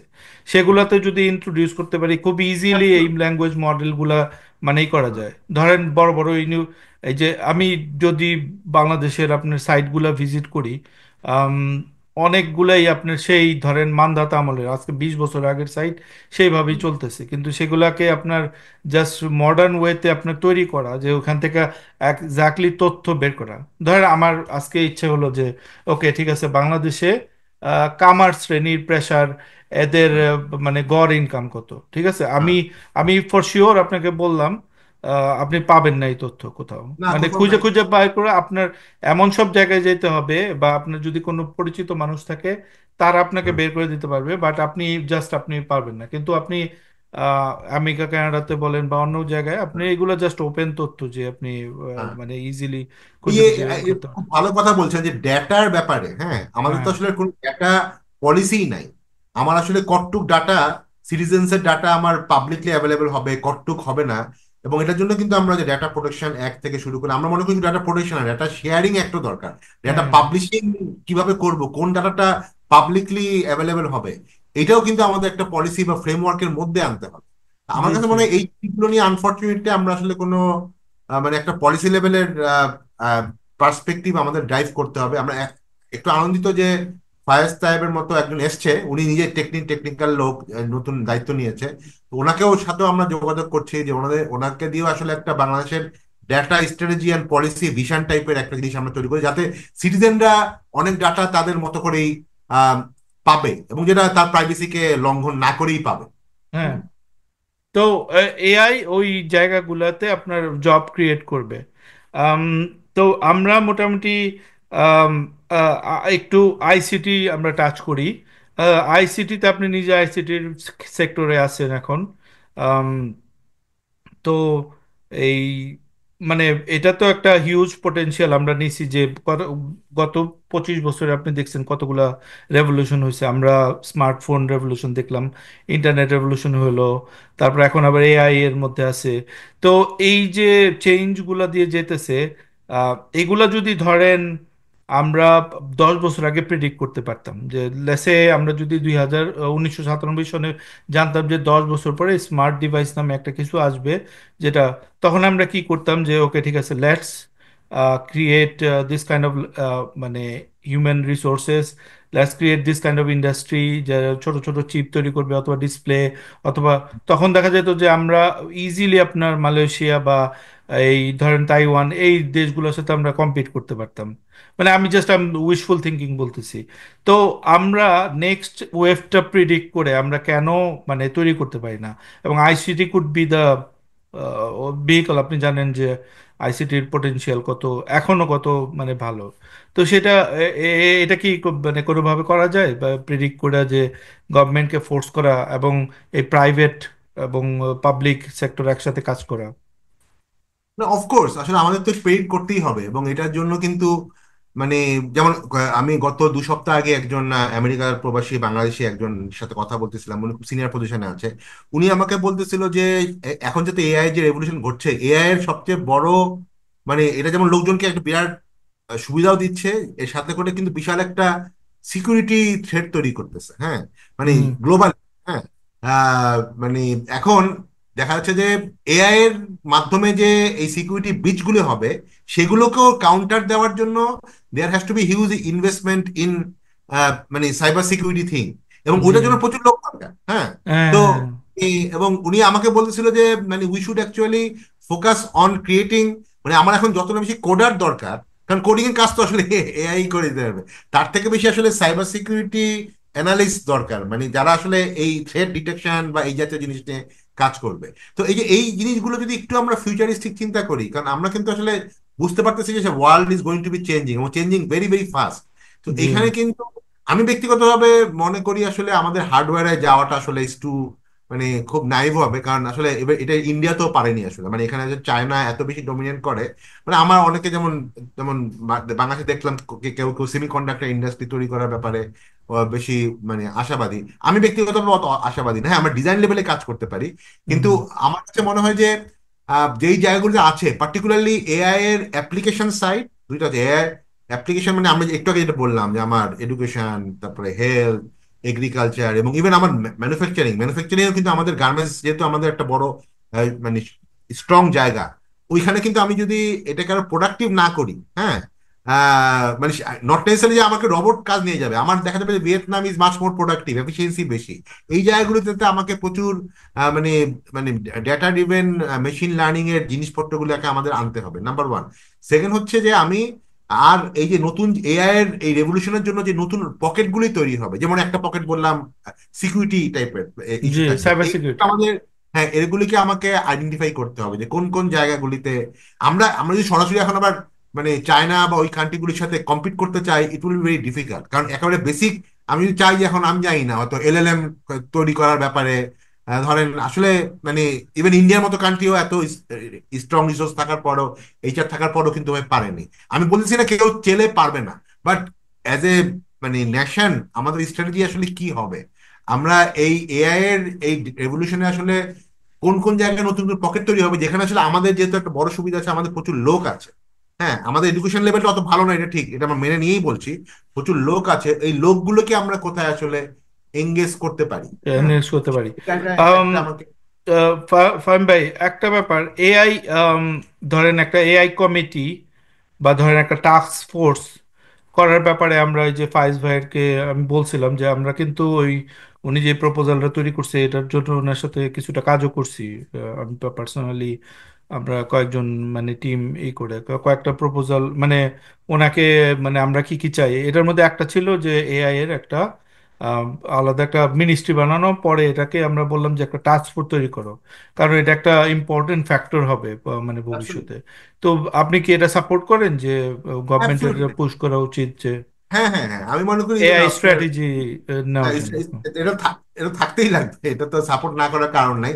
কিন্তু হুম। আমাদের মেন সমস্যা হচ্ছে বেশিরভাগ ক্ষেত্রে আহ, মানে একটা অনেক ক্ষেত্রে টাস্ক ফোর্স হয়, কমিটি হয়, তারা একটা রিপোর্ট তৈরি করে অটুক পর্যন্তই, হ্যাঁ। জি। কিন্তু এটাকে নিয়ে যে আসলে মানে ড্রাইভ করা, হ্যাঁ, লিড সেই দেওয়াটা। জায়গাটাতে সমস্যা। হ্যাঁ, তো লিড দেওয়ার ক্ষেত্রে আমি মনে কিন্তু করি লিড দেওয়ার ব্যাপারে এটা কে করবে? আপনারা লেসে, আচ্ছা ধরি আপনার মানে রিয়েল একটা প্রবলেম, মানে এটা কিন্তু আমি দেখতেছি আমার চোখের সামনে। You are busy with your job, আপনি একজন সিইও এরকম ইন্ডাস্ট্রির মধ্যে, এবং দে আর ভেরি, মানে সবাই সবার জায়গার মধ্যে ভেরি হ্যাপি। গভর্নমেন্ট এমপ্লয়ি, তারা বললেন সাব কমিটি করলো, তারা সুন্দর একটা প্রপোজাল তৈরি করে দিল, ওয়ার্ল্ডের সবচেয়ে বেস্ট জিনিসগুলো আনলো, মানে সবকিছু ওইখানে রেডি আছে, প্রপোজালের মধ্যেও আছে, গভর্নমেন্ট ল পাস করলো, কিন্তু ওইখানেই বসে রইলো। এটা যে আপনার এই মানে একটা স্কেলেটন আর একটা হাড় মাংস, ওটা তৈরি, দুইটা যে ম্যাশ করবে, এটা করবে কি? কাউ তো, আপনিও একই কথা বলতেছেন কিন্তু যে কারো একজন ড্রাইভ করতে হবে তো। ধরেন আপনার তো ইনসেনটিভ নাই, বা অন্য কোনো সিইওর ইনসেনটিভ নাই যে আমি এটা নিয়ে দৌড়াদৌড়ি করবো। এখানে এখানে কোনো ব্যক্তির ইস্যু না আনি, হুম। সে ফর আমি উদাহরণ দিই, খুব একটা খুব পরিষ্কার আমাদের সামনে হ্যাঁ। উদাহরণ আছে।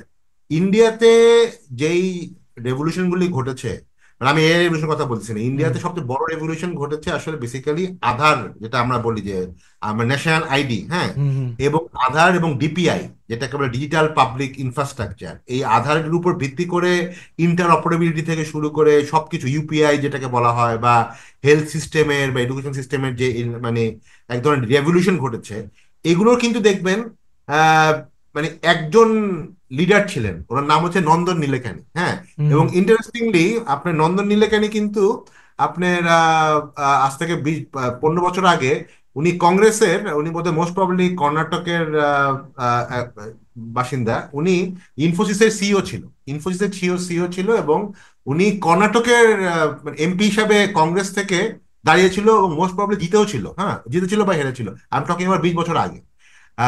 বাট তারপরে ইভেন মোদি গভর্নমেন্ট আসার পরেও কিন্তু ওনাকে এই দায়িত্বটা দিয়েছিল যে ওই আধার, যেটা ইভেন ইন্টারেস্টিংলি আধার কিন্তু বাংলাদেশের এনআইডি, যেটা আমরা জানি 111 গভর্নমেন্টের পরে হুম যেই ন্যাশনাল ইলেকশন কমিশনের যে ন্যাশনাল আইডিটা, এটা কিন্তু হয়েছিল বাংলাদেশে 2008 সালে। আর ইন্ডিয়াতে কিন্তু ওদের এই এই সিমিলার টাইপের প্রজেক্ট, যেটা নন্দন নিলেকানি হেড করেছিল 2009 সালে। কিন্তু আমরা ওই 2008 সালে এই ওইটা করার পরেও কিন্তু আমরা ওইটাকে আর মানে যা যে জায়গায় ছিল সেই জায়গায় আছি। ওইটার উপর ভিত্তি করে ডিজিটাল সার্ভিস স্ট্রাকচার, যেটাকে ইন্ডিয়াতে যেটাকে বলে ইন্ডিয়া স্ট্যাক, তৈরি হুম করে ফেলেছে ইন্ডিয়া আমাদের পরে শুরু করেও, কিন্তু আমরা করতে পারিনি, হ্যাঁ। তাহলে যেই জায়গাটা বলতে পারেন, এখানে ইন্ডিয়া যে কারোর সাথে আপনি কথা বলবেন, যে ওনাদের কিন্তু ওই টোটাল যে জিনিসগুলো সেটাকে তার সাকসেসকে বড় কন্ট্রিবিউট তারা করে কিন্তু নন্দন নিলেকানির লিডারশিপকে। আমি আসলে মনে করি আসলে সরকারের যে বাংলাদেশের যে স্ট্রাকচার বলেন বা আমাদের ওভারঅল ইকোসিস্টেম, এখানে we need some leader to drive that thing. Hmm আমার শুধু ক্যারিসমেটিক লিডার। এটা ব্যুরোক্রেসি দিয়ে হবে না আসলে, হ্যাঁ। এখানে নন ব্যুরোক্রেটদের থেকে কাউকে আনতে হবে, ইফ রিকোয়ার্ড বিদেশ থেকে আনো কাউকে। আমাদের প্রচুর এনআরবিরা, সাকসেসফুল এনআরবিরা আছে, বিদেশ হুম থেকে হুম কাউকে বাট তাকে দায়িত্ব দেখ, তাকে বলো তোমার কাজই শুধু এইটা, হ্যাঁ। এখন মানে অফকোর্স লাইক পিপল লাইক, মানে আমাদের নতুন যে অ্যাডভাইজার এসছেন, উনিও বিদেশ থেকে আসছেন, we really are very grateful যিনি এসছেন। কিন্তু ওনার কিন্তু এখন অনেকগুলো মানে জায়গাতে কাজ করতে হবে, অনেক এখন টেলিকমের কাজ করতে হবে, আইসিটি কাজ করতে হবে। তো ওনার পক্ষে কিন্তু কোনো একটা, সে আপনি যেটা বলছেন যে এআই নিয়ে আমাদের যে একটা হুম। শুধু ভিশন পেপার তৈরি করলে হবে না, এটাকে ড্রাইভ করা, তো এটার জন্য কিন্তু আসলে একজন ডেডিকেটেড লোক যে শুধু এআই নিয়েই আসলে আগামী 2 বছর 3 বছর ড্রাইভ করবে। এবং এটা যে এই সরকার মানে হয়তো 1 বছর পরে ক্ষমতা ছেড়ে দিলেও যাতে এটা ডিসকন্টিনিউশন না হয়, যাতে তাকে একটা দায়িত্ব দেওয়া হয় যে আগামী 3 বছরে তুমি এই জিনিসগুলি করবে। এবং সেক্ষেত্রে আই এম প্রিটি শিওর নতুন গভর্নমেন্ট যারা পলিটিক্যাল পার্টি আসবে, তারাও তো দেশের ভালো চাবে, তারাও এটাকেও আসলে ওন করবে। তো এই জিনিসটা আমার কাছে মনে হয় আসলে ভেরি ইম্পর্টেন্ট, যে এইটা নিয়ে ডিসকাশন করা উচিত, যে আমরা মানে একটু লিডারশিপ ড্রিভেন অ্যাপ্রোচে যাওয়া উচিত। শুধুমাত্র একটা ডকুমেন্ট করলাম, একটা রোড ম্যাপ করলাম, এটা করে আসলে এরকম বাংলাদেশে প্রচুর রোড ম্যাপ ডকুমেন্ট পড়ে আছে, না। কোনো কাজ হয় না। হ্যাঁ হ্যাঁ হ্যাঁ হ্যাঁ। না না, খুবই সুন্দর বলছেন, thank you so much, I totally agree with you. আর আপনার কথাগুলো শুনতেছে মানে কি you are preaching to the choir basically. আমার মনের কথাগুলো আপনার মুখ থেকে শুনতেছি। এবং এটা খুব ভালো যে ইন্ডাস্ট্রি একজন লিডার আপনি এভাবে থিঙ্ক করেন, ইটস ইটস ভেরি গুড। তো আমরা একদম শেষের দিকে চলে আসছি। আমরা ধরেন আম, আমার শেষ কোয়েশ্চেন বা মানে শেষ কয়েকটা কোয়েশ্চেন থাকবে যে কিভাবে বিডি জবস চালু করলেন আপনি যদি মানে পার্সোনাল আপনার হিস্ট্রিগুলা বলতেন, তাহলে আমরা আমাদের দর্শকরা একটু ইন্সপায়ার হতো। আমারও কিছু কৌতূহল আছে যে কিভাবে আপনি বিডি জব চালু করলেন। আপনি এই 24 বছর বাংলাদেশের মানে জব সাইট হলো যে ওয়ান অফ দ্য মানে ট্রেন্ড দেখার সবচেয়ে বড় ওয়ে যে কোথায় যেতেছে industry, you you are sitting on top of it. আপনি কিভাবে দেখলেন? সো দুইটা কোয়েশ্চেন বেসিক্যালি, বিডি জবস কিভাবে মাথায় আসলো, কিভাবে ইমপ্লিমেন্ট করলেন, কি চ্যালেঞ্জ ফেস করলেন, আর আপনার মানে এই যে 24 বছরের বাংলাদেশের একটা গ্রোথ একটা দেখছেন সেটা নিয়ে যদি বলতেন আমাদের। বিডিঅপস মানে আমরা শুরু করলাম, আমার ব্যক্তিগত ব্যাকগ্রাউন্ড হচ্ছে আমি, আমার বাবা সরকারি চাকরিজীবী ছিলেন, হুম মারা গেছে অনেক আগে। বাট অতএব মানে ডাইরেক্ট যে ব্যবসা, মানে আমি তো ঠিক ওই নর্মালি সাধারণ মিডল ক্লাস ফ্যামিলি বাংলাদেশে যেভাবে হয়, আহ, পড়াশোনা করে করে চাকরি করবে এরকমই চিন্তা ভাবনা থাকে। তো আমার ব্যক্তিগতভাবে একটু হয়তো ওখান থেকে একটু আউট অফ দ্য বক্স কিছু করার এক ধরনের, মানে আমি চাকরি করেছিলাম, বছরখানেক মতো চাকরি করেছিলাম। পরে দেখলাম যে আসলে ঠিক চাকরির ব্যাপারটা আই এম নট এনজয়। তখন মনে হলো কিছু একটা করা দরকার, হ্যাঁ। এবং আমি সবসময় এমন কিছুদিন চিন্তা করতাম যে মানে পয়সা বানাতে হবে, that was not the main objective. মানে হুম আমি এমন কিছু করবো যেটা আসলে সোসাইটিতে কিছুটা ইম্প্যাক্ট পড়বে, হ্যাঁ। হুম তো হুম তখন at that, আমি উই আর টকিং অ্যাবাউট 2000 সালে, 1998 99 সালে, আপনার খেয়াল আছে হয়তো। তখন শুধু বাংলাদেশে ইন্টারনেটটা আসা শুরু করলো, তখন তো আসলে স্মার্টফোনও ছিল না আমাদের। হুম আপনার হুম খেয়াল আছে হুম। কিনা, বড় বড় মডেম থাকতো, ল্যান্ডলাইন ব্যবহার না করতাম না, আমরা আমার পুরোপুরি মনে আছে 98-এ আমি প্রথম কম্পিউটার কিনি এবং প্রথম মডেম সব ওই যে হ্যাঁ বিডি অনলাইন ছিল, স্যাটেলাইট হ্যাঁ দিয়ে আমরাই করতাম। হ্যাঁ ইনফ্যাক্ট আমি আমি আমার একটা প্রতিষ্ঠান ছিল, আমি মধুমিতাতে করতাম। আমরা ব্যান্ডউইথ নামাইতাম আপনার মানে আইএসপি ছিল আর কি। তো I was I am very মানে Absolutely. জানি তখন যে কিন্তু আসলে ব্যাপারগুলো। ইন্টারনেটটা ছিল শুধুমাত্র খুবই শহর ভিত্তিক, হ্যাঁ। তখন তো জি। গ্রামে গঞ্জে তো যাওয়ার প্রশ্ন উঠতো না। তো বাট আমরা অ্যাটলিস্ট এই যে এখন যেরকম আমরা বুঝতেছি যে AI is going to change the world, তখন কিন্তু মানে people like you or me, we could understand that something big is coming. হ্যাঁ এখন হ্যাঁ। কি আসবে, কেমনে আসবে সেটাও তো আমরা জানতাম না, কিন্তু something hmm. Big is coming, এটা কিন্তু উই কুড ফিল দ্যাট। তো তখন জি। আমরা কয়েকজন বন্ধু বান্ধব মিলে মনে হলো যে কিছু একটা করা দরকার। কি করা দরকার আমরা তখন প্রথমেই ভাবিনি। তো ঠিক আছে, আমরা ইন্টারনেটের উপর ভিত্তি করে কিছু একটা করি।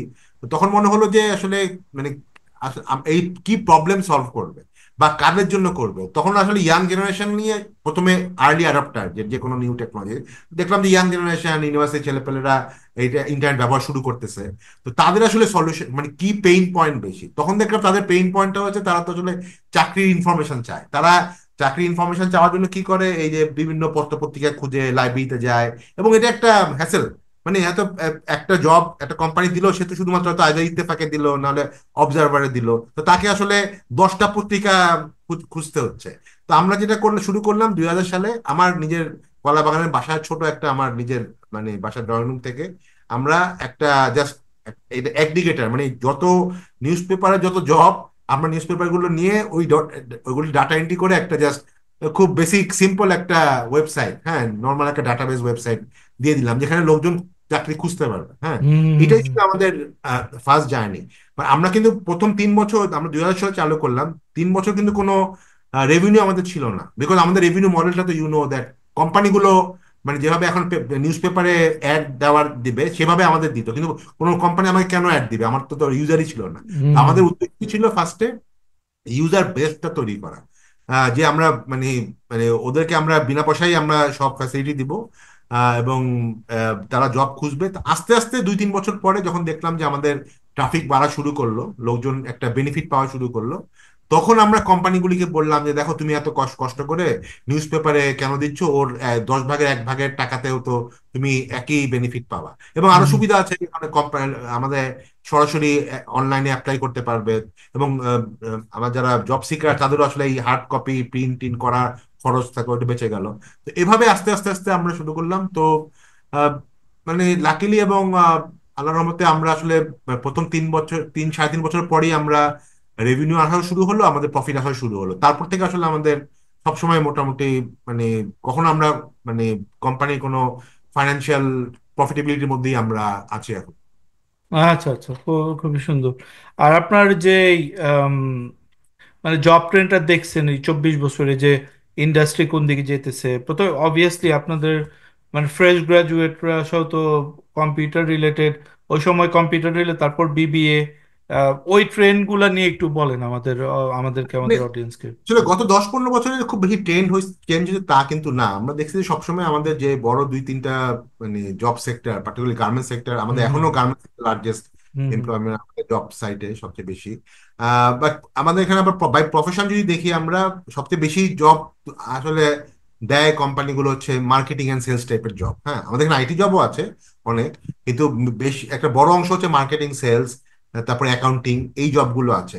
এখন একটু আগে আমি যেটা বলছিলাম না, আমাদের সাপ্লাই কিন্তু দেখছি যে আমাদের রিসেন্টলি, আজ থেকে 10 বছর আগেও একটা প্রাইভেট ইউনিভার্সিটির একটা বড় অংশই তো আসলে আমাদের এখানে, তো যেটা বললাম যে গভর্নমেন্ট ইউনিভার্সিটির ছেলেপেলেরা আমাদের এখানে যত না বেশি অ্যাপ্লাই করে, তার থেকে বেশি প্রাইভেট ইউনিভার্সিটির ছেলেপেলেরা করে, কারণ গভর্নমেন্টের ইউনিভার্সিটি ছেলেপেলেরা বেশি বিসিএস এর জন্য বেশি ওটা করে।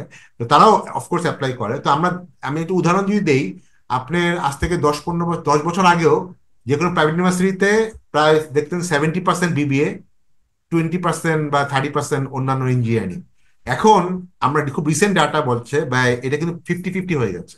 হ্যাঁ, মানে এখন কিন্তু engineering subject is almost 50%, BBA BBA 25%, আর বাকিগুলো সে ফর এক্সাম্পল ফার্মেসি, ল, এই টাইপের।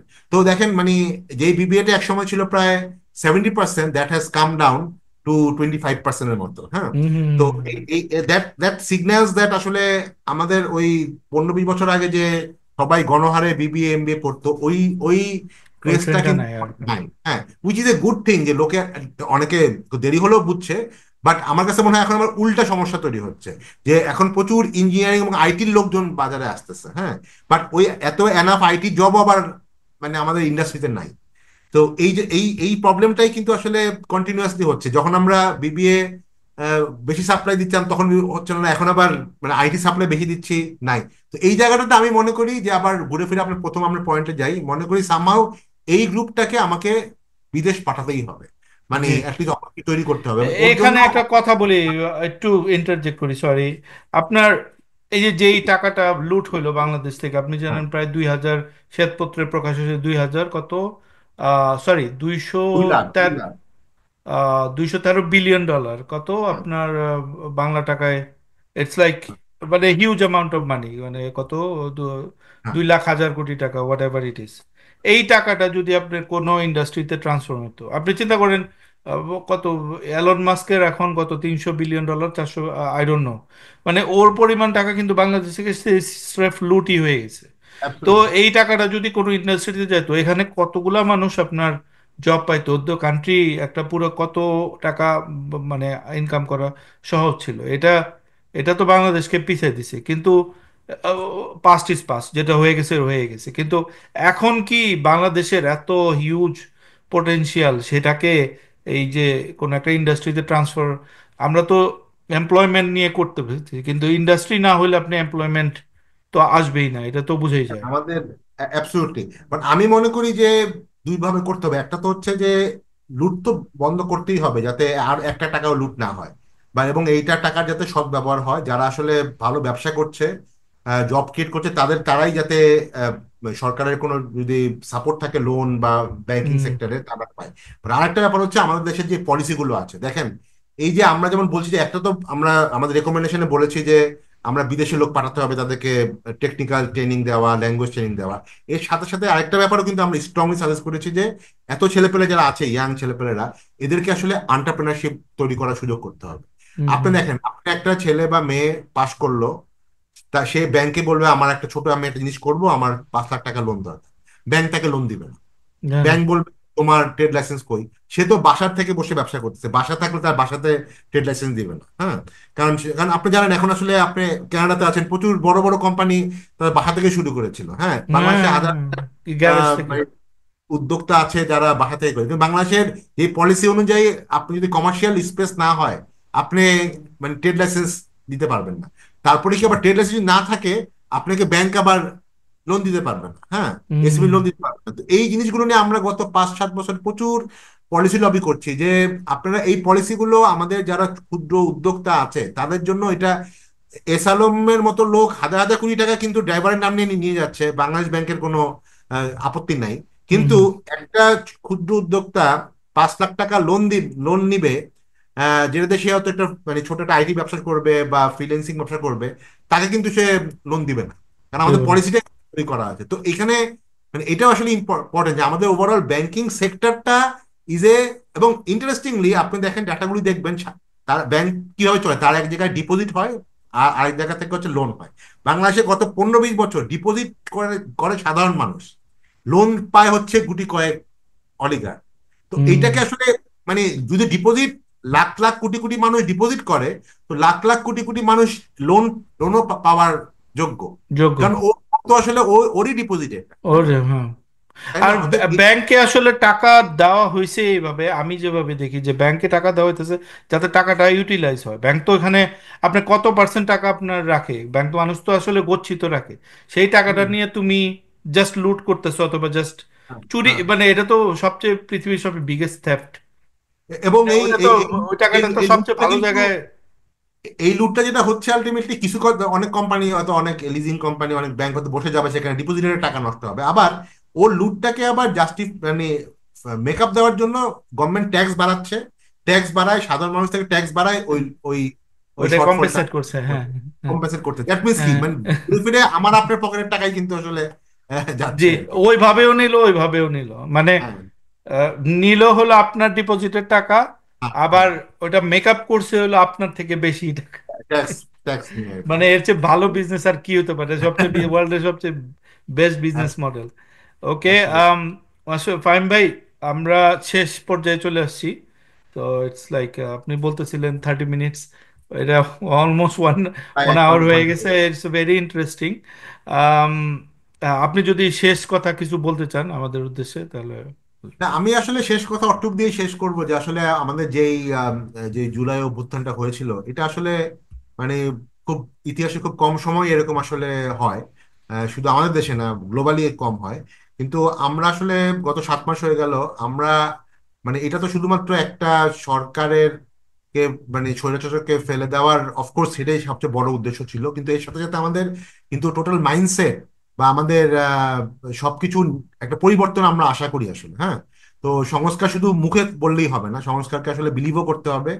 এবং এই যে যেহেতু আমি নিজে ইয়াংদের নিয়ে কাজ করি, আমার কাছে নিজে আসলে খুবই আমি ফ্রাস্ট্রেটেড হয়ে যাই যখন দেখি যে আমাদের যারা ছেলেপেলেরা পাশ করছে এদের প্রায় 50-60% বেকার থাকছে। এবং এরাই কিন্তু এই বেকারত্বের থেকে কিন্তু আসলে জুলাইয়ের এই আন্দোলনটা আসলে শুরু হয়েছিল। কিন্তু এখন দেখছি যে এই মানে বেকারত্বের এই ব্যাপারটা, এর যে সলিউশন, আমাদের কেউ, সরকারও এটা নিয়ে কথা বলছে না, পলিটিক্যাল পার্টিগুলো কথা বলছে না, ইভেন স্টুডেন্ট পলিটিক্যাল পার্টি বা ট্র্যাডিশনাল পলিটিক্যাল পার্টি কেউই কথা বলছে না। তাই আমি মনে করি বেকারত্ব আর ইউথ, বেকারত্ব বলতে আমি জেনারেল বেকারত্ব বলছি না, আমাদের দেশে কিন্তু জেনারেল বেকারত্ব, একটু বয়স্কদের মধ্যে বেকারত্ব নাম্বার কিন্তু কম, মেইন বেকারত্ব কিন্তু আসলে ইউথদের মধ্যে। হ্যাঁ, হ্যাঁ। তো ডাটাও তাই বলছে। তো এই ইউথদের বেকারত্ব নিয়ে আসলে it should be one of the focal, মানে মানে খুব প্রায়োরিটি পলিটিক্যাল ন্যারেটিভ থাকা উচিত। আমি আশা করি যে আগামী পলিটিক্যাল মানে যে ইলেকশনটা হবে সেখানে লোকজন হয়তো বিএনপি বলুক সে বেকারত্ব এইভাবে সলিউশন দিবে, জামাত বলুক আমি এভাবে সলিউশন দিব, এনসিপি বলুক আমি এভাবে সলিউশন দিব, অন্যান্য পার্টি বলুক আমি এভাবে সলিউশন দিব, এইটা নিয়ে যাতে একটা আলোচনা হয়, ডিবেট হয়, এবং তারপরে যাতে এটা আমাদের একটা প্রায়োরিটি হয়। জি। আনফর্চুনেটলি আমি দেখছি যে এটা এখনো আমাদের প্রায়োরিটির মধ্যে আসেনি।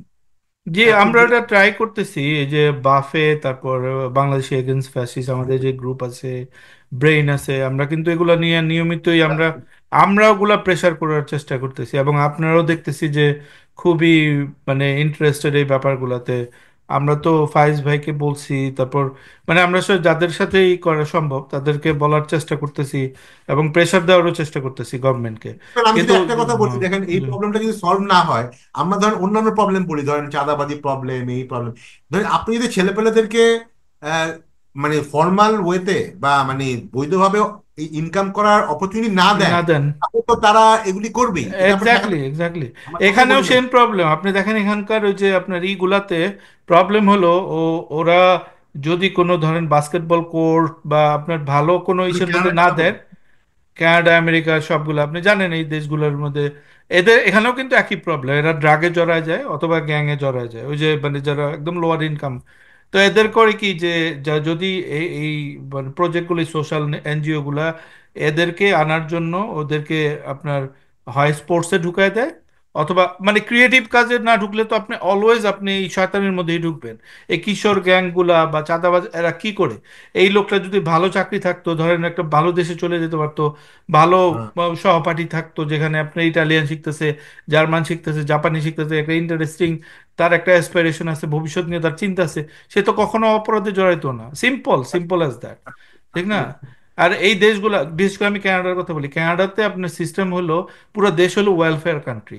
আমাদের হুম, প্রচুর টাকা ট্যাক্স দিতে হয়, বাট ওই ট্যাক্সের টাকাটা দিয়ে ওরা এই যে আন্ডার প্রিভিলেজ মানুষগুলাকেই করে। যদি না হয় কি হবো, রাস্তার মধ্যে আমি হাঁটতেছি, এই হুম, আমার এই বাসার সামনে আপনার রাত 2টা বাজে আপনার মেয়েরা হাঁটলে পুরো ডাউন টাউনে গেলেও কিছুই হবে না, কারণ হলো ওই যে ক্রাইম গুলা করবে এরা তো নাই, এদেরকে অলরেডি গভর্নমেন্ট টাকা দিয়ে বা একদম। কোনোভাবে মানে স্ট্রিট থেকে তাদের তুলে নিছে। তো হুম, সেম বাংলাদেশে সেম প্রবলেম আপনার ওই ওগুলা করতে হবে, ওই যে এমপ্লয়মেন্টের যে ব্যাপারগুলো বলতেছেন এগুলো না করলে আসলে আপনি হুম, সলভ করতে পারবেন না, এটা মানে রুট একটা one of the root problem এটা। absolutely, জি, absolutely। আমি আপনাকে ইন্টারাপ্ট করছি, বলে আপনি শেষ না করেন। না, ঠিক আছে, এটাই দিয়ে শেষ করছি, হ্যাঁ মানে হ্যাঁ। এটাকে জি আমাদের সামনে নিয়ে আসতে হবে। এবং জি। জি আপনাকে ধন্যবাদ, এই আলোচনাটা আপনি অ্যারেঞ্জ করছেন। তো মানে আশা করি মানে আমরা কিছুটা হলেও কন্ট্রিবিউট করতে পারবো। জি, অবশ্যই, thank you so much. Fahim ভাই, আপনার দর্শকরা আপনারা সবাই শুনলেন, আমি অত্যন্ত অত্যন্ত এনজয় করলাম, কারণ এই জিনিসগুলো আমি আমার নিজে ফেস করছি।